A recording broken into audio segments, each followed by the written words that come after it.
warahmatullahi wabarakatuh. Waalaikumsalam warahmatullahi wabarakatuh. Oke teman-teman, gimana kabarnya? Alhamdulillah.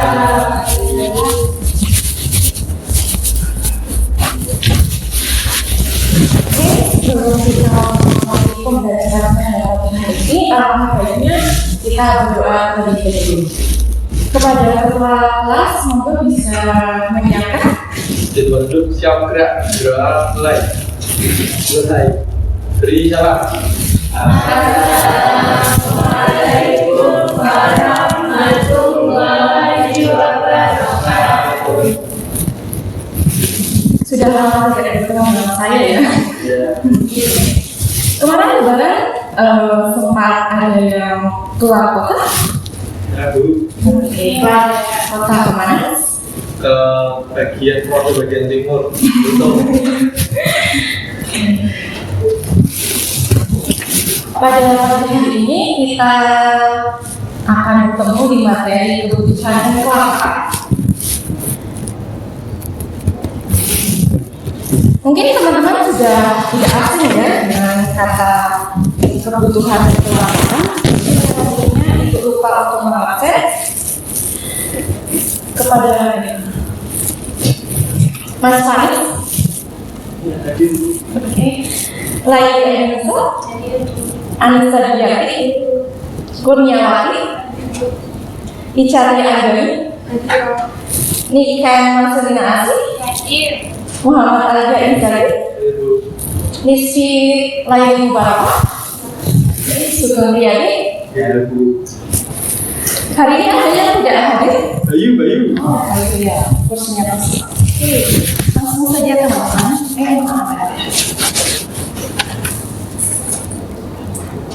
Oke, kita akan memahami terkait konsep kelangkaan.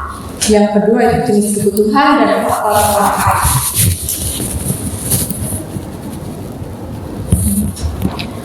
Untuk yang pertama konsep kelangkaan. Ilmu saya awal ya, ilmu ekonomi merupakan ilmu yang mempelajari manusia subjeknya, tapi dilihat dari sudut pandang kebutuhan manusianya. Oke, ada yang bisa menentukan secara singkat apa sih ilmu ekonomi? Mbak Nika? Ilmu kalau itu kan ibu menuliskan ilmu yang mempelajari manusia, Ya. subjek tapi tidak dari kebutuhan manusia. Jadi singkatnya ilmu ekonomi adalah ilmu yang mempelajari tentang kebutuhan manusia. Iya, cara untuk memenuhi kebutuhan manusia. Oke, baik, betul sekali. Nah, mengapa sih kelangkaan bisa muncul? Kelangkaan muncul karena adanya kebutuhan dan keinginan manusia yang sangat banyak. Jadi, contohnya dari adik-adik sekalian itu, pastinya punya kebutuhan masing-masing. Nah, kebutuhan itu sangat banyak yang tidak terkira. Nah, sehingga kebutuhan itu ada juga keinginan, yaitu kebutuhan dan keinginan manusia yang jumlahnya tidak terbatas. Sedangkan alat pemenuh kebutuhan jumlahnya sangat terbatas, sehingga terjadi kelangkaan. Jadi terkait kebutuhan dan alat pemenuh kebutuhan. Nah, biasanya alat pemenuh kebutuhan ini bisa disebut dengan alat pemenuh kebutuhan. Nah, sehingga tidak ada antara kebutuhan dan alat pemenuh kebutuhan ini, sehingga terjadi kelangkaan. Lalu, nah, yang tadi Ibu katakan, kebutuhan itu lebih besar daripada pemenuh, sehingga terjadi kelangkaan kebutuhannya. Kesimpulannya dari sini yaitu adalah kelangkaan terjadi karena kebutuhan manusia lebih tinggi daripada alat pemenuh kebutuhan. Kelangkaan berupa barang maupun jasa.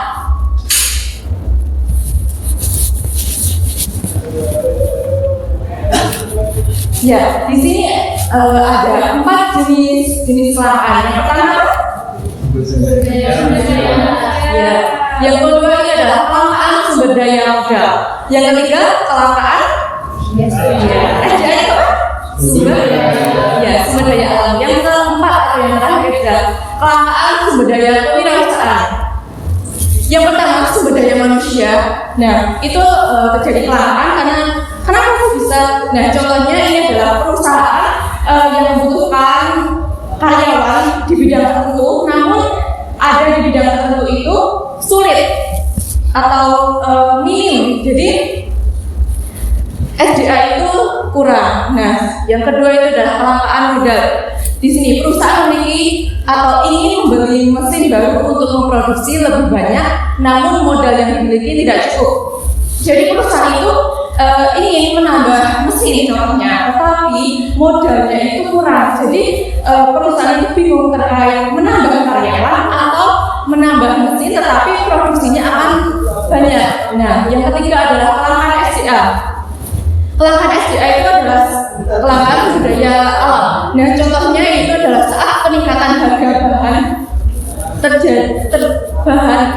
bakar terjadi karena bahan fosil semakin menipis.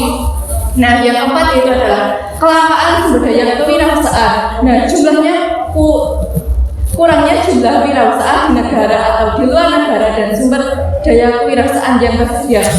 Nah, dari sini kita lihat bahwasanya kewirausahaan ini masih minim atau jarang sekali itu ada di negara atau di luar negara. Nah, jadi mungkin ada beberapa yang maksudnya itu berwirausaha tetapi jumlahnya itu tidak banyak. Oke, selanjutnya itu adalah kebutuhan menurut intensitas. Di sini ada tiga apa? Bisa disebutkan?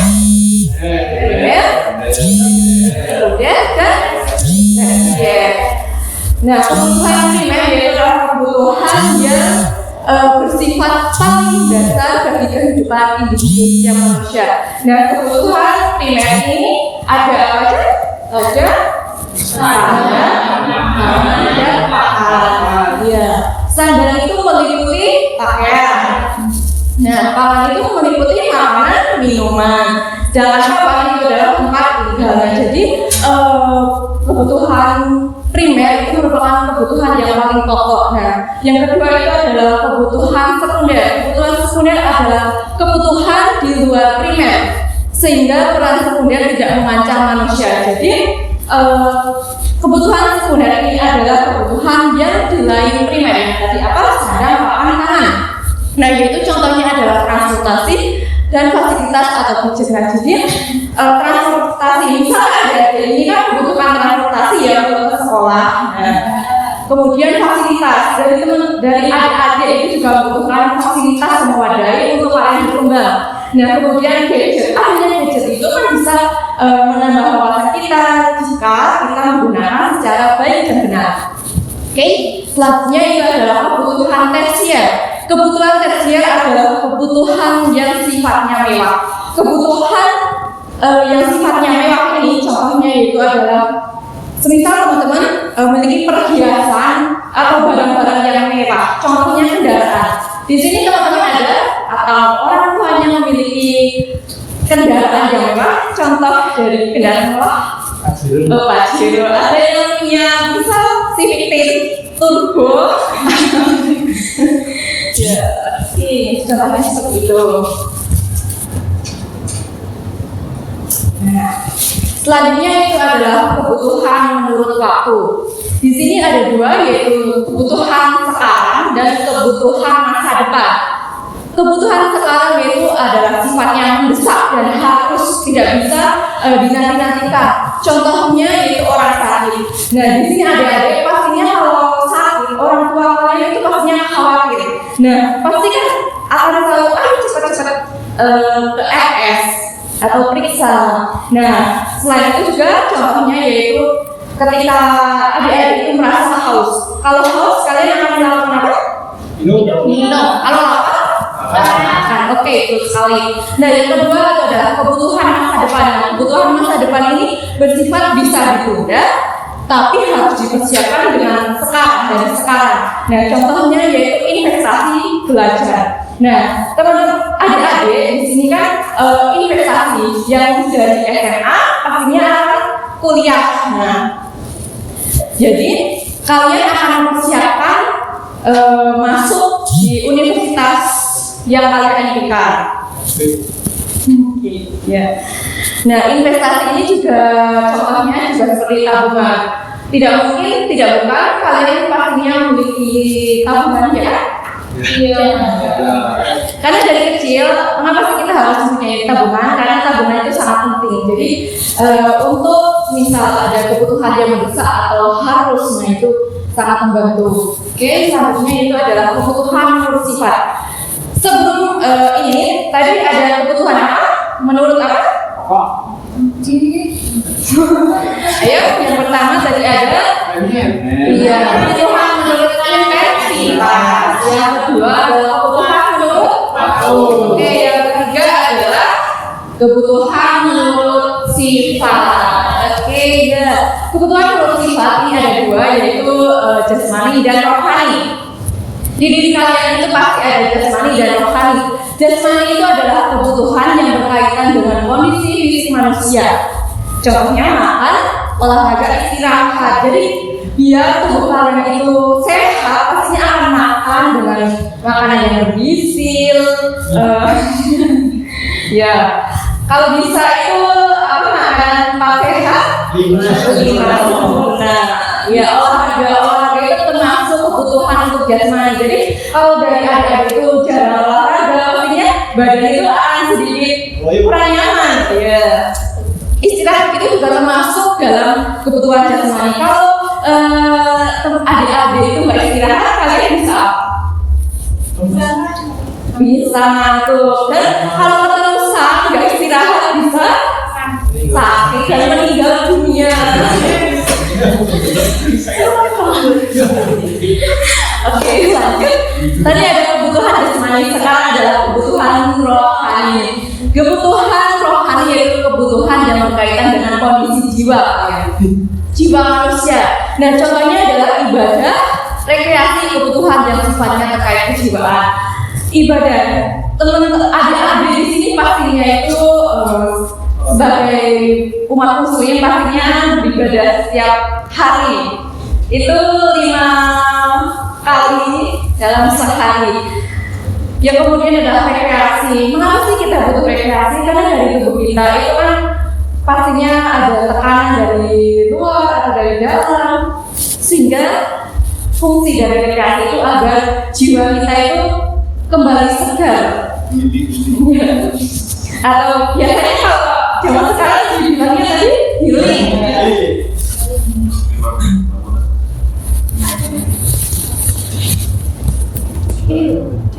Yang kemudian adalah faktor yang mempengaruhi kebutuhan manusia. Nah, di sini ada 7 faktor. Yang pertama adalah jenis kelamin, tingkat pendidikan, kondisi lingkungan, tingkat ilmu pengetahuan dan teknologi, tingkat pendapat, status sosial, dan ini mohon maaf yaitu adalah selera. Nah, jadi yang pertama jenis kelamin. Jenis kelamin itu ada perempuan dan laki-laki, sehingga kebutuhan mereka itu berbeda. Contohnya wanita. Wanita itu kan pasti kebutuhan make up. Nah, kemudian dari segi pakaian itu juga berbeda.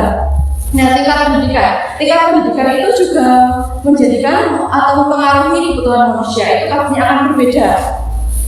Nah, selanjutnya adalah kondisi lingkungan. Kondisi lingkungan ini mempengaruhi juga, contohnya kondisi lingkungan yang sederhana atau yang bisa benafit. Nah, sehingga kan cara kebutuhan itu pasti berbeda. Yang kemudian adalah tingkat ilmu pengetahuan dan teknologi. Nah, dari negara luar negeri ya, iptek itu dijadikan sebagai kebutuhan primer, itu adalah kebutuhan pokok. Nah, sedangkan di Indonesia itu belum ya. Nah, kemudian adalah tingkat pendapatan. Mengapa tingkat pendapatan itu juga mempengaruhi? Karena semakin tinggi pendapatan itu bisa mempengaruhi kebutuhan manusia. Selanjutnya adalah status sosial. Status sosial yang tadi yang contohnya seperti ini. Presiden itu kan contohnya mempunyai status sosial yang tinggi, sehingga presiden itu pastinya membutuhkan ajudan. Contohnya itu kan berbeda dengan manusia biasa. Nah, yang terakhir adalah selera. Setiap manusia itu pasti memiliki selera yang berbeda. Contohnya dari segi makanan. Dari teman-teman di sini pasti banyak yang ada yang suka bakso, ada yang suka mie ayam, ataupun dari segi selera hobi seperti itu. Oke. Ada yang kurang paham terkait ibu yang menjelaskan? Atau mungkin ada yang ditanyakan atau hal apa yang masih perlu diulang?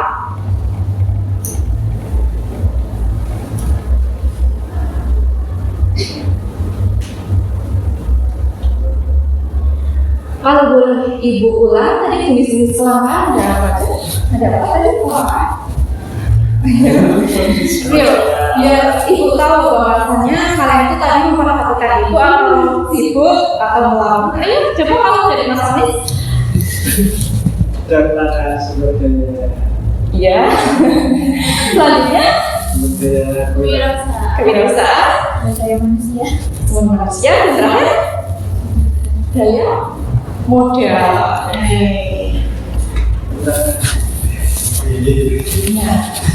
Setelah ini ibu akan bagi kalian menjadi beberapa kelompok. Silakan nanti berhitung. Ini berapa? 9. Ada satu yang tidak pernah 10. Jadi silakan nanti teman-teman membuat 5 kelompok. Jadi satu kelompok itu ada 2 orang. Silakan buatnya itu mudah sekali. Adik-adik silakan untuk menganalisa kelangkaan yang terjadi di daerah kalian. Nggak usah yang terlalu jauh-jauh dari lingkungan kalian itu apa sih kelangkaannya. Pokoknya kan tadi ada kelangkaan barang maupun jasa. Silakan nanti teman-teman mengelompok. Ada satu yang dari hari ini sendiri. Saya. Kalau nggak nanti bisa ikut di kelompok lain. Silakan nanti setelah ini ibu akan kasihkan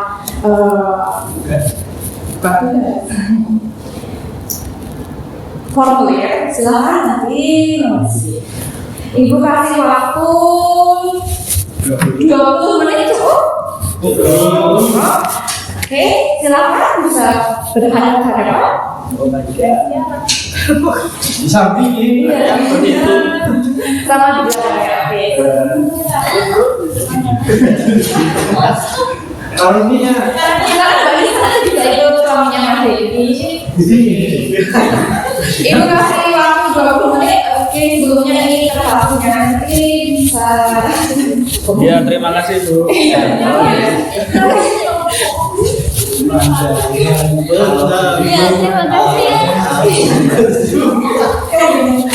Ini setelah akhir dinamakan, setelah ini dikumpulkan untuk pertemuan selanjutnya akan dipresentasikan. Oke?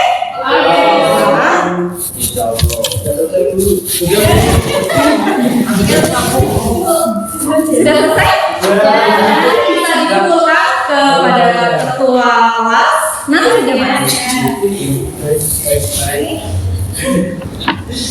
Terima kasih Mas Siti.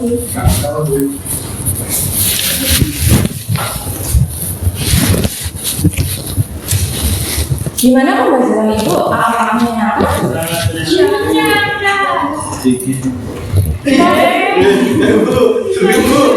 Kita bertemu di pertemuan selanjutnya. Mungkin pesan ibu untuk adik-adik. Silakan nanti belajar lagi di rumah. Siapkan untuk hasil yang tadi telah dikerjakan besok untuk dipresentasikan. Pesan ibu juga, ini kan jam terakhir, silakan nanti pulang dengan hati-hati, tidak usah pergi ke mana-mana, pulang bersama, istirahat, dan kemudian setelah makan malam, silakan untuk membaca buku, biar ilmu yang telah didapatkan tidak hilang gitu saja. Oke? Sebelum ibu menutup, mungkin ada pertanyaan atau hal yang disampaikan? Ibu nggak mau bercanda.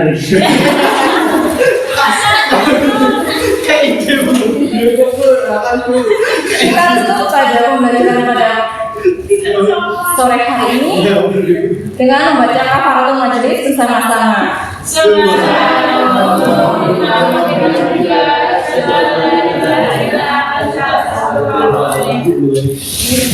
Adik-adik, ibu mau pulang. Saya dulu.